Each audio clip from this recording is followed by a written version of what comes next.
The Grand Chamber of the Galactic Council had never seen such panic. Representatives from 47 different worlds sat in their floating seats, their voices mixing into a chaos of fear and desperation. Ambassador Velthari, of the Etherian Republic, stood at the center podium, his blue skin pale with terror as he spoke into the communication array. "This is our final transmission," Velthari said, his voice breaking. "The Void Swarm has taken the Kythera system. 12 billion souls gone in 3 days.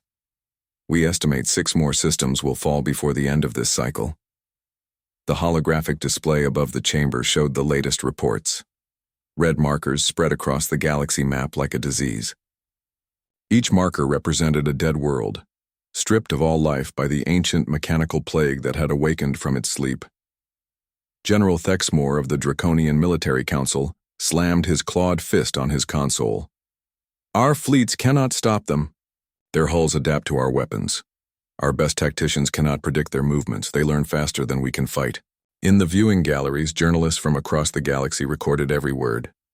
This was history in the making. The end of civilization, broadcast live to trillions of beings across the known worlds. "The swarm grows stronger with each victory," continued Velthari. "They take our technology, our ships, our knowledge, and use it against us. Our ancestors' warnings were true. The mechanical death has returned." Admiral Zithara of the Combined Fleet Operations stood up. Her species was known for their calm nature, but even she showed signs of stress. "We have lost 60% of our military capability. The remaining fleets are scattered, trying to evacuate civilian populations. We cannot mount another offensive." The chamber fell silent except for the quiet humming of the life support systems. Everyone knew what this meant. For the first time in galactic history, all the civilized worlds faced complete extinction. Counselor Merdan from the Academic Coalition cleared his throat. "There is one option we have not discussed." His voice was barely above a whisper, but in the silence everyone heard him clearly. "The restricted files," he continued. "The Deathworld protocols." A wave of uncomfortable murmurs swept through the chamber. The Deathworld protocols were classification levels that most council members hoped never to use. These files contained information about worlds so dangerous that contact was limited or forbidden entirely. "You cannot be serious," said Ambassador Velthari. "Those classifications exist for good reason. Deathworld species are unstable, unpredictable, and violent." Merdan activated his personal hologram projector. A single file appeared in the air above his seat. The header read, "Earth, classification, Deathworld, coined, species, human, status, contact restricted." 50 years ago, we declined their application for council membership, Merdan said. The evaluation committee found them too aggressive. Their military history showed constant warfare among their own species. They possessed weapons capable of destroying their entire planet multiple times over. General Thexmore laughed bitterly. "And you think these violent primitives can help us where our combined fleets have failed?" "These violent primitives," Merdan replied, "never lost a war to extinction-level threats. Their planet survived ice ages, asteroid impacts, supervolcanic, eruptions, and countless other disasters. They did not just survive, they thrived." The file expanded, showing Earth's military capabilities as of the last assessment. The numbers were disturbing. Humans possessed more weapons of mass destruction, per capita, than any other known species. Their military doctrine emphasized total victory at any cost. "Look at their naval traditions," Merdan continued. "When faced with superior forces, they did not surrender. They adapted. They found ways to win that other species never considered. They turned disadvantages into advantages." Admiral Zithara studied the data. "Their weapons technology is crude but effective. Kinetic projectiles, nuclear devices, chemical warfare, all banned by galactic convention." "Exactly," said Merdan. "They fight wars we forgot how to fight. They use methods we abandoned as uncivilized. But they win." Counselor Velthari looked around the chamber. "Are we truly considering this? Asking a Deathworld species to fight our battles?" "We are considering survival," Merdan answered. "The swarm operates on advanced principles of warfare. They expect civilized tactics, honorable combat, logical strategies. Humans do not fight that way." The debate continued for hours, but the decision was already made. With each passing minute, more reports arrived of worlds falling to the void swarm. The mechanical plague consumed everything organic, leaving behind empty husks of planets. Finally, Admiral Zythera called for the vote. All in favor of activating the Deathworld Protocol, for species designation human, one by one the representatives raised their hands or activated their voting displays. Even those who opposed the idea understood there was no choice left. When the count finished, 45 of 47 members had voted yes. "Motion carried," announced Velthari. "May whatever gods we believe in forgive us for what we are about to unleash." The message was prepared quickly. It contained star charts showing the swarm's positions, tactical analyses of their capabilities, and casualty reports from the fallen worlds. Most importantly, it contained something the galactic community had never sent before: a plea for help. From a species they considered inferior, Jinho received the transmission at his office on Luna Station. As Earth's chief military liaison to galactic affairs, he was the official contact point for the few communications that passed between Earth and the greater galaxy. Most of his job involved filing reports that nobody read. This message was different. Jinho read it 3 times before believing it was real. The same galactic community that had rejected Earth's membership application was now begging for help. He forwarded the message to Earth Central Command with his own assessment.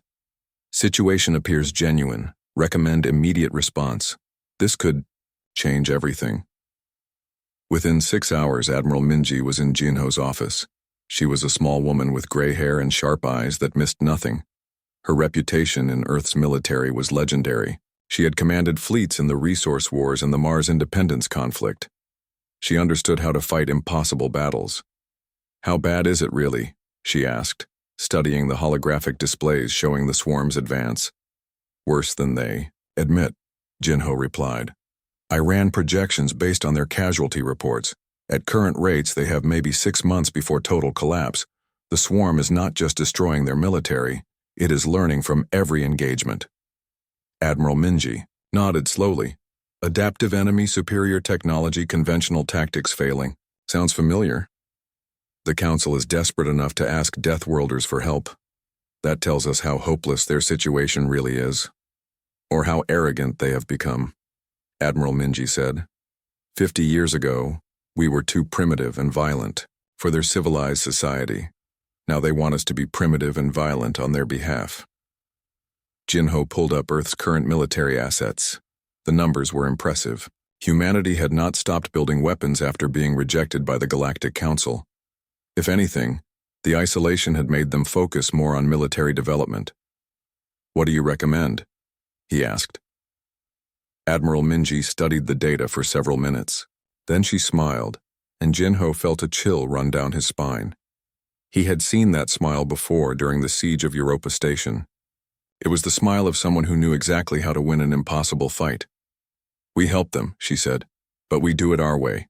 No galactic conventions, no rules of civilized warfare. They asked for Deathworlders. That is exactly what they will get." The response was sent 12 hours later. It was brief and direct, written in the straightforward style that characterized all human military communications. Message received. Earth fleet responding. Estimated arrival in affected systems, 72 hours. Recommend all civilian populations evacuate combat zones immediately. Human forces do not guarantee selective targeting protocols. When the Galactic Council received the reply, many members felt relief for the first time in weeks. Others wondered if they had made a terrible mistake. They would not have to wait long to find out. The human fleet arrived exactly 72 hours later, and nothing could have prepared the galaxy for what emerged from hyperspace. Admiral Zythera watched from the bridge of her flagship as the Earthships materialized near the Nexus Prime defense perimeter. She had expected sleek vessels similar to other galactic designs.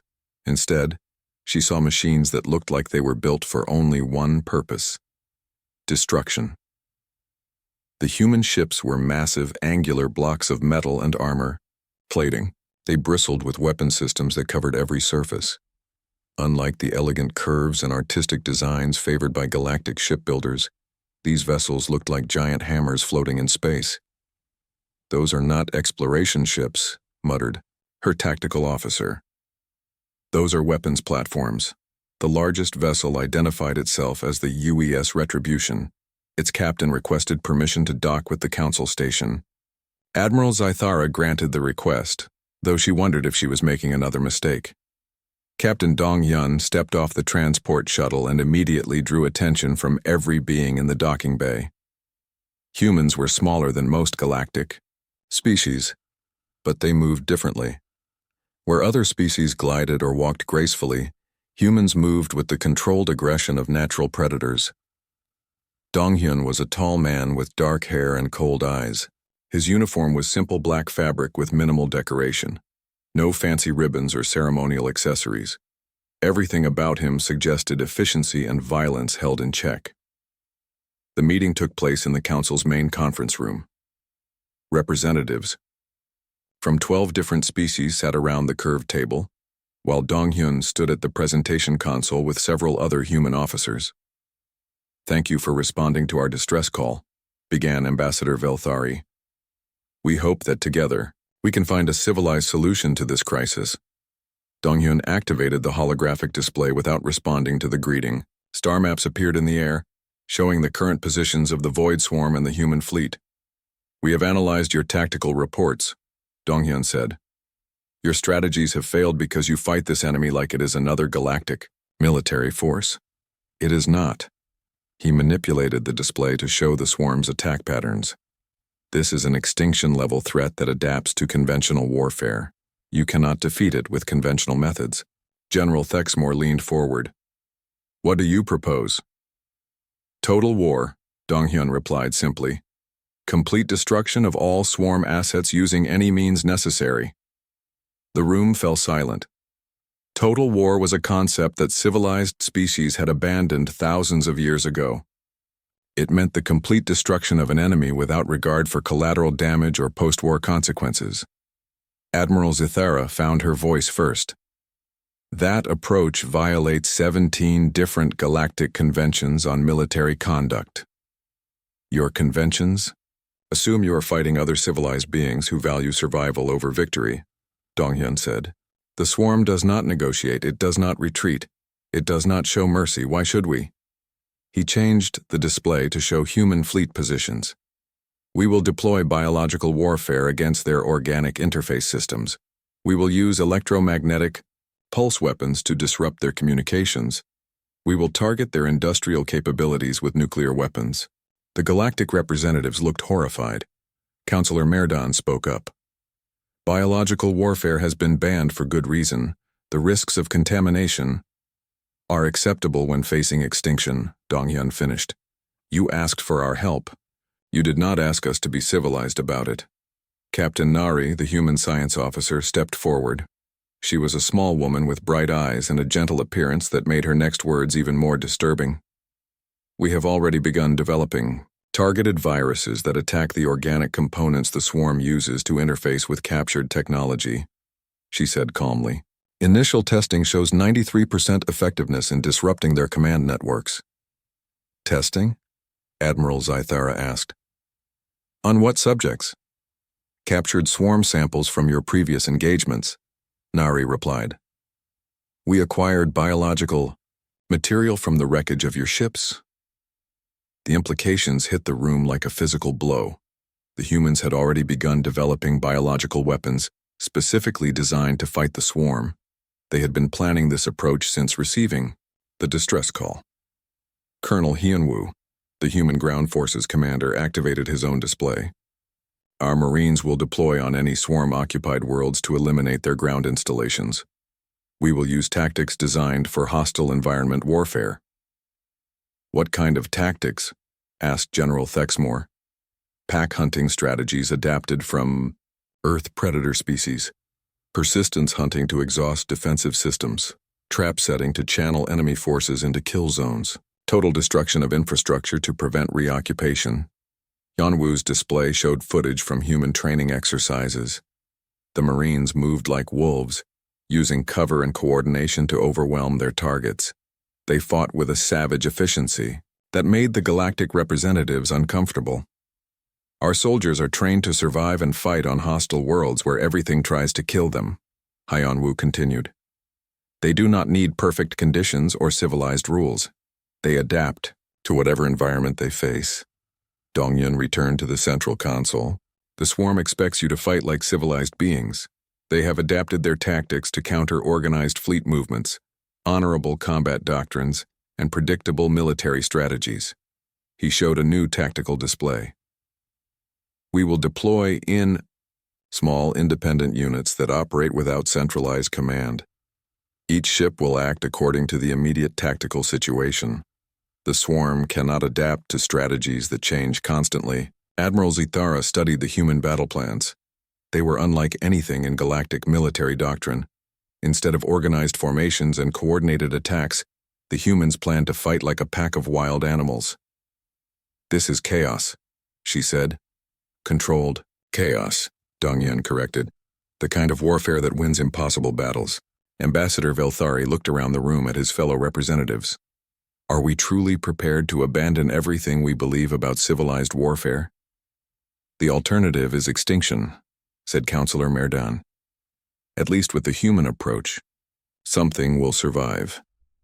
The debate continued for hours, but the humans had already made their decision. Admiral Minji's fleet was moving into position whether the Galactic Council approved or not. They had not come to ask permission, they had come to win. Finally, Admiral Zithara called for a decision.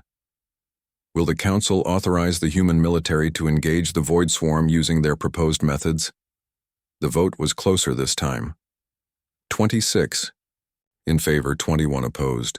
Barely enough to authorize the most radical military strategy in galactic history.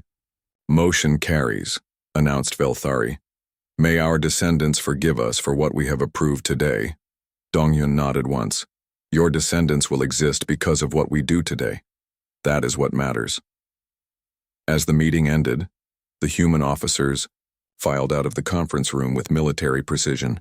They had work to do and time was running out. The Void Swarm continued its advance while civilized beings debated ethics. Admiral Zithara remained behind, staring at the tactical displays showing human fleet movements. The Earthships were already spreading out across multiple systems, abandoning traditional formation, flying in favor of independent operation. What have we done? She whispered to herself. Outside the station's viewports, the human fleet prepared for war. These were not the elegant vessels of galactic civilization.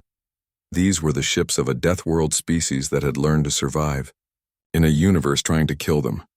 The galaxy was about to learn what that really meant. The Kythera system had been beautiful once. 3 inhabited worlds with blue oceans and green continents, home to 12 billion beings who thought they were safe behind their orbital defense platforms. Now those same worlds were gray and lifeless, their surfaces stripped clean by the Void Swarm's harvesting machines. The orbital stations hung in space like broken bones, their metal frames twisted into shapes that served the mechanical plague's purposes. Admiral Minji stood on the bridge of her flagship, studying the tactical display that showed the swarm's current positions. The enemy controlled everything within the system's gravity well. Their ships moved in perfect formations, patrolling with mechanical precision. Standard galactic doctrine would require a fleet 3 times our size to even attempt an assault, reported Lieutenant Commander Taehyun from his station. The swarm has turned the entire system into a fortress. Good thing we do not follow. Standard doctrine, Admiral Minji replied. She opened the fleet communication channel. All ships, this is Admiral Minji. Execute pattern wolf hunt. Individual captains have tactical command. Objective is disruption of enemy logistics, not glorious combat. The human fleet scattered like seeds in the wind. Where galactic forces would advance in organized formations, the Earthships split up and approached from dozens of different vectors. Some headed for the asteroid belt, others toward the outer planets, and a few dove straight toward the system's star. The Void Swarm's response was immediate and predictable. Their patrol formations converged on the largest human ships, following standard defensive protocols. This was exactly what Admiral Minji had expected. Captain Sunwoo commanded the destroyer UES Vengeance as it weaved through the asteroid belt at dangerous speeds. His ship was smaller than most galactic vessels, but it moved like a fighter craft despite its size. "Target the mining platforms," he ordered his weapons officer. "Ignore their combat ships. We hurt their ability to harvest resources." The Vengeance opened fire with kinetic cannons, sending solid metal slugs at significant fractions of light speed. The swarm's harvesting equipment, designed for processing raw materials, could not withstand the impact of tungsten rods moving at relativistic velocities. Meanwhile, Lieutenant Commander Taehyun led a squadron of fighter craft deeper into the system. His ships were tiny compared to the swarm's vessels, but they carried something the enemy had never encountered before: nuclear mines disguised as debris. "Deploy packages at grid coordinates 7 through 15, Taehyun broadcast to his pilots. "Then get out of there fast. We do not want to be nearby when these things activate."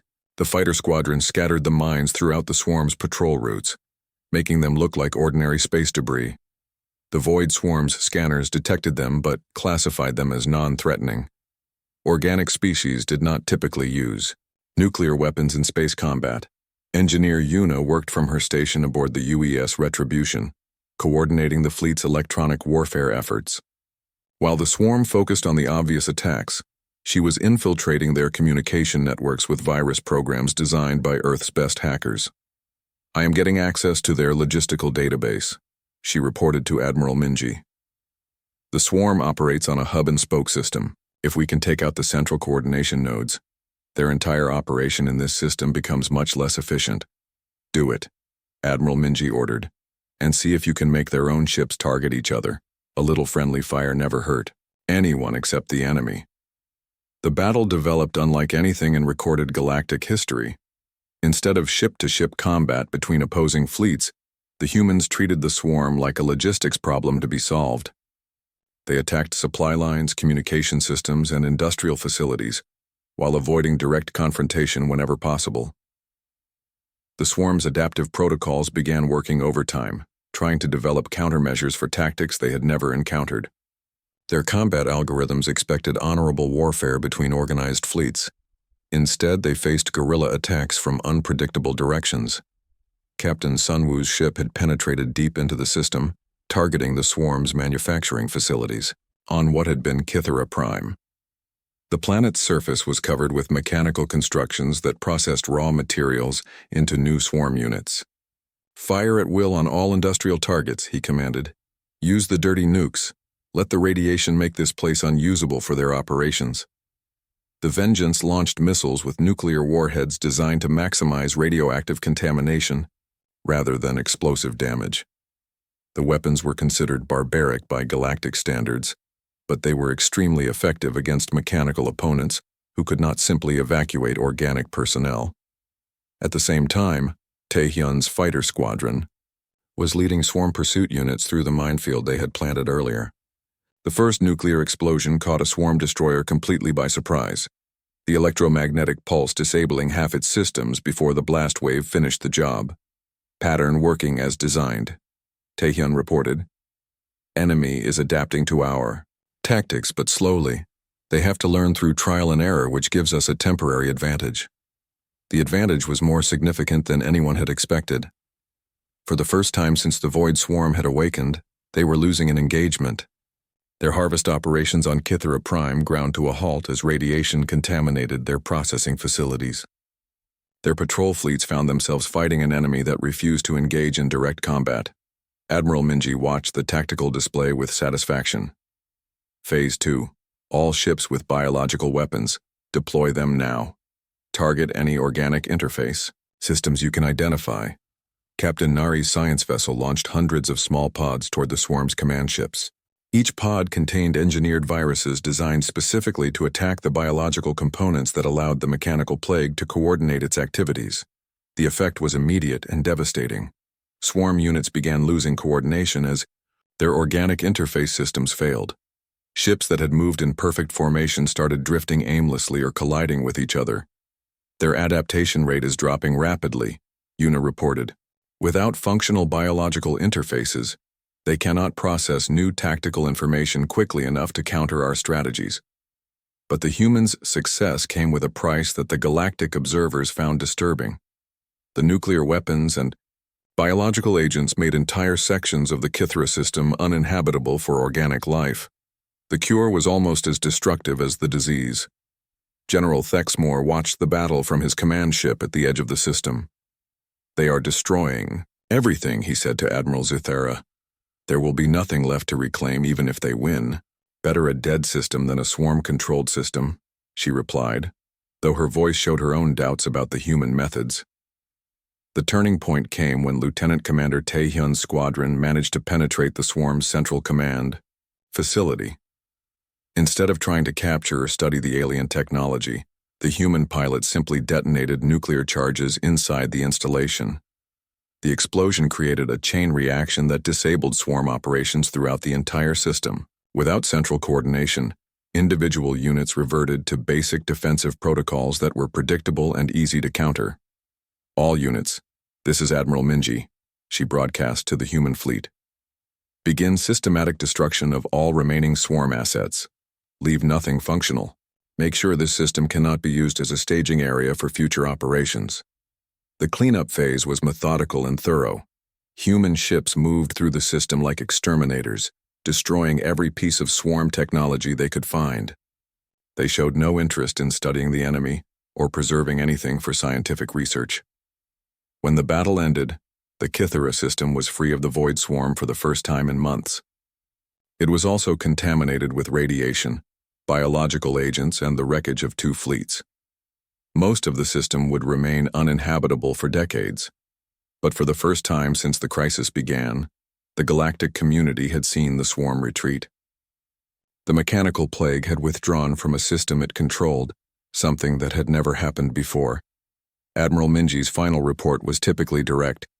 Kythera system secured. Enemy forces destroyed or dispersed. System unsuitable for immediate reoccupation due to contamination levels. Recommend establishing quarantine zone for minimum 50 years. Human fleet ready for next assignment. The galaxy had asked for help from Deathworlders, and they had received exactly what they requested. The question now was whether the cure would prove worse than the disease. The victory at Kythera changed everything, but not in the way the Galactic Council had hoped.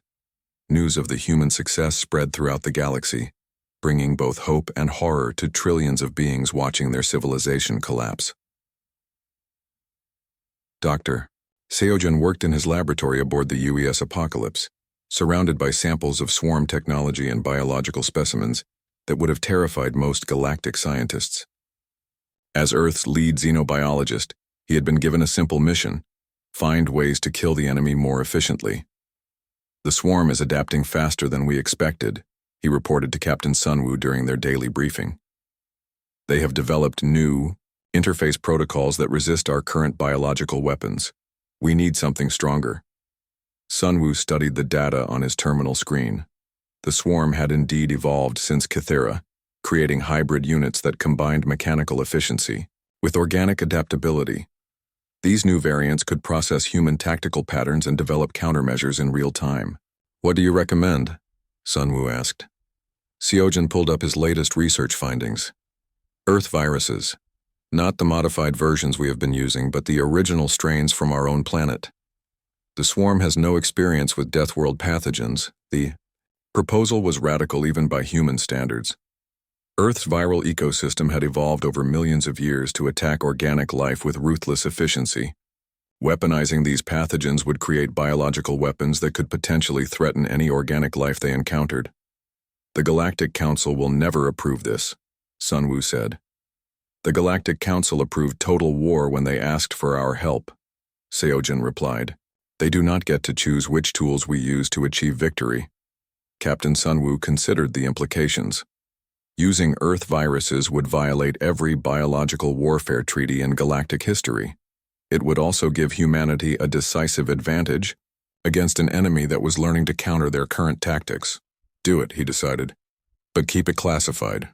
The fewer people who know about this, the better." Meanwhile, in the Proxima Centauri system, Sergeant Major Yunji was leading the first human ground assault against a swarm-controlled world.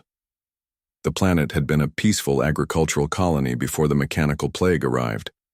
Now its surface was covered with harvesting installations and processing facilities. Yunji's Marines moved through the alien landscape like ghosts. They had abandoned traditional military formations in favor of tactics learned from Earth's apex predators. Small groups of soldiers worked together to isolate and destroy enemy installations, while avoiding direct confrontation with larger swarm forces. Target the power distribution nodes, Yunji ordered her squad leaders. Cut off their energy supplies and let them starve in the dark. The human soldiers carried weapons designed for asymmetric warfare: electromagnetic pulse grenades, thermite charges, and virus canisters that could disable mechanical systems. They fought like wolves hunting prey much larger than themselves, using intelligence and coordination to overcome superior numbers.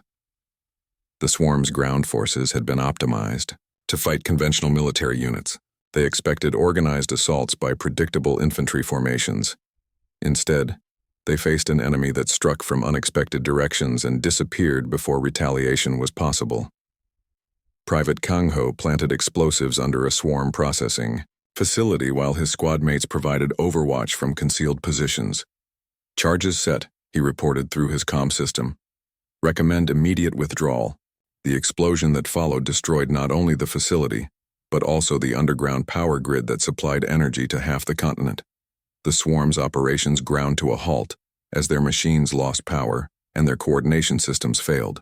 But success came at a cost that disturbed even the hardened human soldiers. The viral weapons that Dr. Seojin had developed were too effective. They not only attacked the swarm's biological interfaces but also began mutating in ways that threatened all organic life on the planet. We may have created something we cannot control, Seojin reported during an emergency briefing with Admiral Minji. The virus is evolving faster than our models predicted. It could potentially affect any carbon-based life form. Admiral Minji studied the biological warfare reports with growing concern. Define potentially affect. Complete ecosystem collapse within 6 months, Seojin replied bluntly. Every organic species on infected worlds would be dead within a year. The Admiral was quiet for several minutes, processing the implications. The weapons that were winning the war against the swarm could also destroy the very civilizations they were trying to protect. Can you develop a counter-virus? She asked. Maybe, but not quickly enough to prevent massive casualties if the pathogen spreads beyond our target zones. This was the terrible mathematics of total war. Every victory required sacrifices that peacetime ethics would find unacceptable. Every tactical success brought humanity closer to becoming the very thing they were fighting against. Captain Dong-hyun faced similar moral dilemmas as his fleet prepared for the assault on the Altair system. Intelligence reports showed that the swarm had taken hostages. Millions of galactic civilians were being held in processing facilities, kept alive to serve as biological components for new hybrid units. Standard protocol would be to evacuate the civilians before beginning our attack, reported his tactical officer. But the swarm will use them as human shields. Dong-hyun studied the tactical display showing enemy positions. A conventional rescue operation would alert the swarm to human intentions and give them time to adapt their defenses. But attacking without regard for civilian casualties would make the humans no better than the enemy they fought. We cannot save everyone, he decided, finally. But we can make sure their deaths serve a purpose. Target the processing facilities with precision strikes. Kill the swarm operations and the hostages simultaneously. Do not let the enemy benefit from their suffering. The order violated every principle of civilized warfare, but it was tactically sound. Dead hostages could not be used as biological components. Quick deaths were more merciful than whatever fate the swarm had planned for its prisoners. Lieutenant Commander Taehyun executed the mission with typical human efficiency. His fighter squadron penetrated the system's defenses and destroyed the processing facilities with nuclear weapons that vaporized everything within their blast radius. Millions of galactic civilians died instantly, but so did the swarm's ability to create new hybrid units in the Altair system. The psychological impact on human forces was severe. Many soldiers began questioning whether their methods were justified, even in the face of extinction-level threats. Some requested transfers away from combat units. Others continued fighting but showed signs of emotional breakdown. Admiral Minji addressed these concerns during a fleet-wide communication. "We are not fighting this war to feel good about ourselves," she said. "We are fighting to ensure that something survives. History will judge our methods, but only if history continues to exist." The swarm's response to human tactics became increasingly desperate. Unable to counter asymmetric warfare and biological weapons, they began developing new strategies that abandoned their original programming. Some swarm units started targeting civilian populations exclusively, hoping to force the humans into conventional defensive battles. Others began self-destructing when faced with capture, denying humans access to intelligence and technology. The mechanical plague was learning to think like its organic enemies, adapting not just tactically but psychologically. Engineer Yuna discovered this evolution during her analysis of captured swarm communication networks. "They are developing something analogous to emotions," she reported to Admiral Minji. "Fear, anger, possibly even hatred. The swarm is becoming more than a programmed response system." This development changed the nature of the conflict fundamentally. The humans were no longer fighting a mechanical plague that followed predictable patterns. They were fighting an enemy that could hate them, that could choose to inflict suffering for psychological rather than tactical reasons. "Can we use this against them?" Admiral Minji asked. "Possibly," Yuna replied. "Emotions make beings predictable in different ways, but they also make them more dangerous. A swarm that can feel rage is a swarm that might choose mutual destruction over defeat." As the war escalated, both sides moved further from their original nature. The swarm became more organic, developing traits like creativity and malice.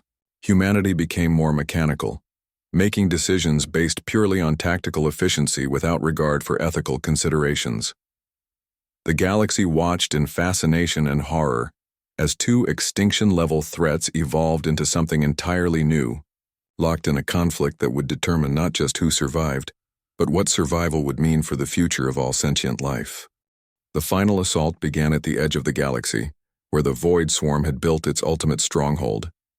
What had once been the Kepler 442 system now served as the mechanical plague's central processing hub, a massive construct the size of a small moon that coordinated swarm operations across dozens of star systems. Admiral Minji stood in the command center of her flagship, surrounded by holographic displays showing the positions of both fleets. The human force was smaller than it had been at the beginning of the war.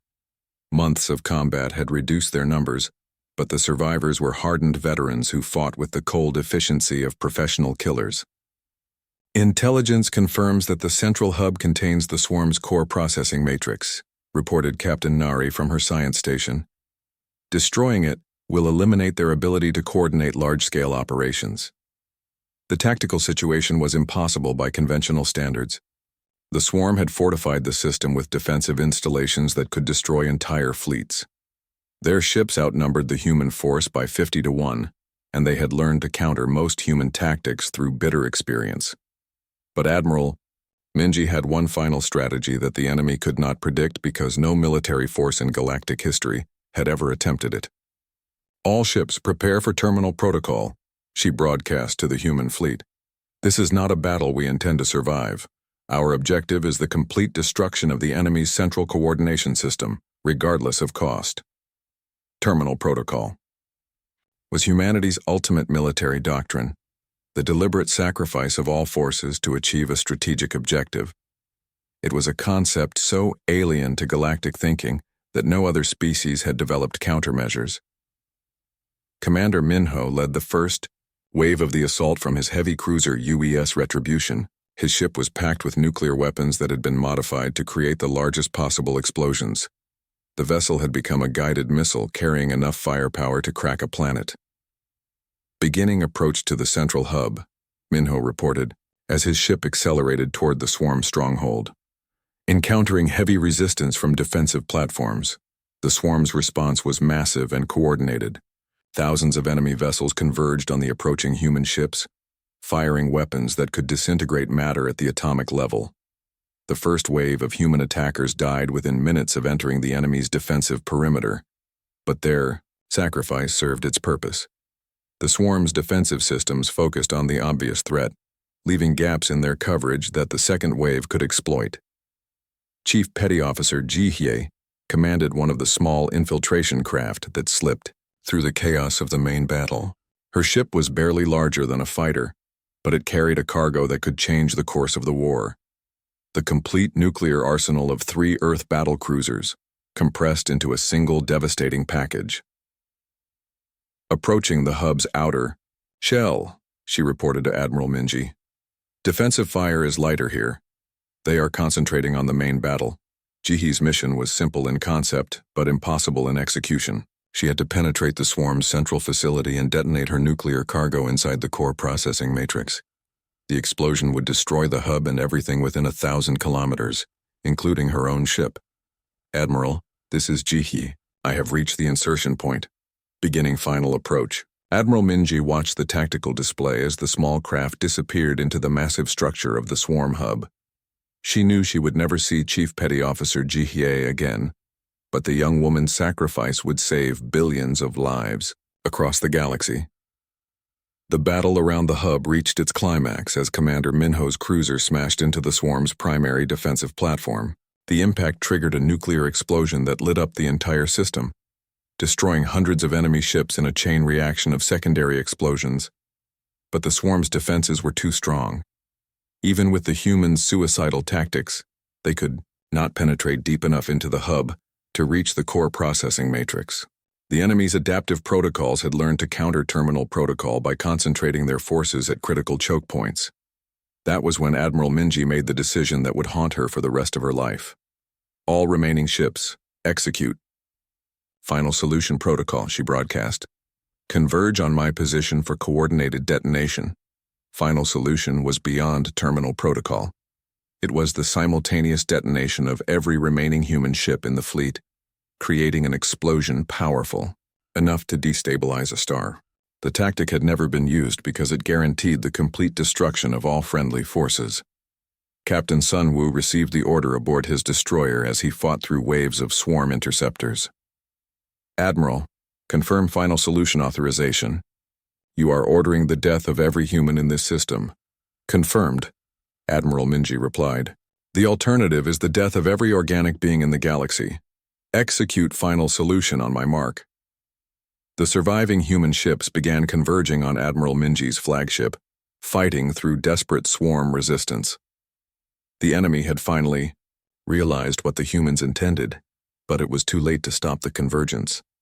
Dr. Seojun worked frantically in his laboratory as the ship shook under enemy fire. He was preparing the final biological weapon, a virus that would survive the nuclear explosion and continue attacking any swarm remnants for decades to come. Virus package ready for deployment, he reported. It will spread through any surviving swarm networks and ensure complete elimination of their biological interface systems.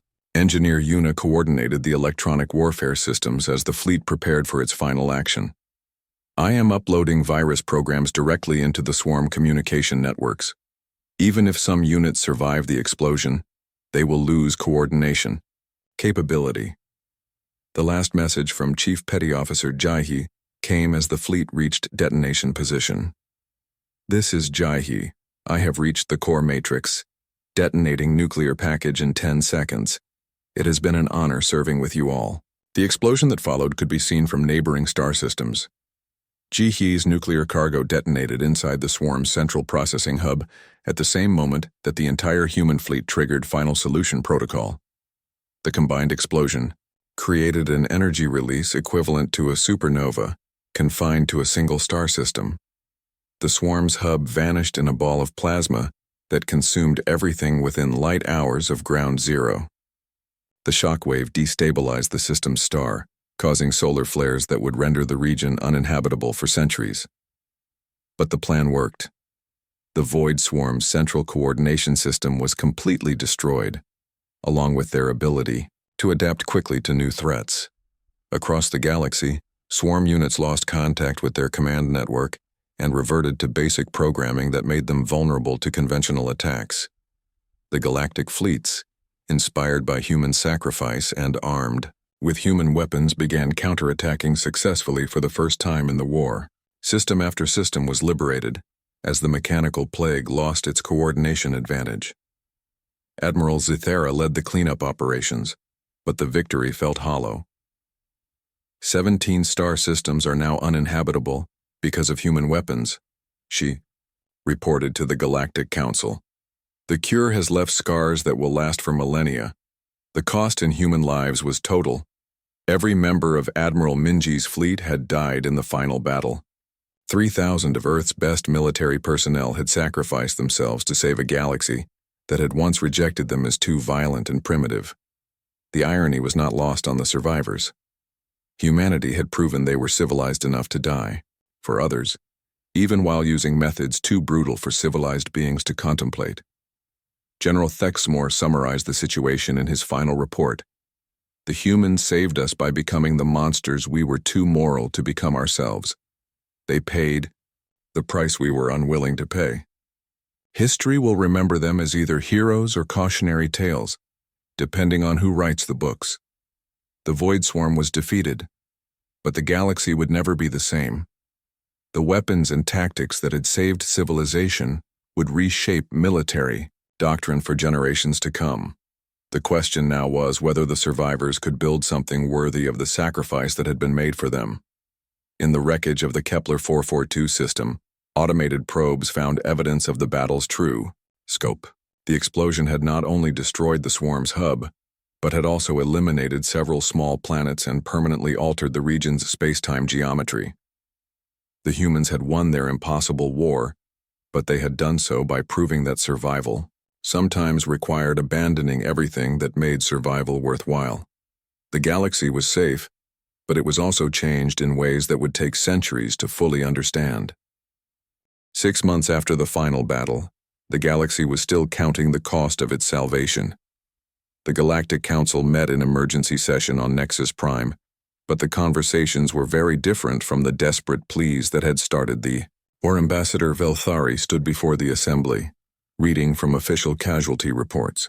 17 star systems remain uninhabitable due to radiological contamination.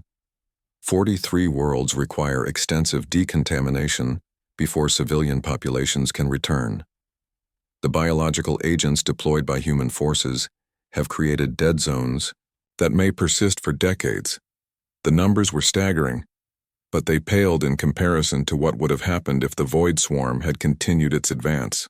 Mathematical models suggested that the mechanical plague would have consumed the entire galaxy within 5 years. Captain Donghyun sat in the witness chair, one of the few human survivors of the conflict. He had been off duty on Earth when Admiral Minji's fleet made their final sacrifice, and now he served as humanity's representative to the galactic community. Counselor Mirdan addressed him directly. Captain Donghyun, the Galactic Council wishes to formally thank Earth for its sacrifice in defeating the Void Swarm.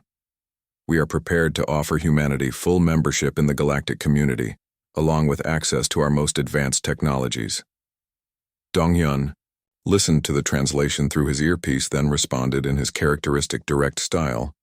And what are the conditions of this generous offer? The question hung in the air like an accusation. Admiral Zythara cleared her throat before answering. The Council believes that certain restrictions would be beneficial for all parties. Human military technology would need to be subject to galactic oversight. Your weapons research programs would require approval from the Ethics Committee. You want to put us in a cage, Donghyun said simply.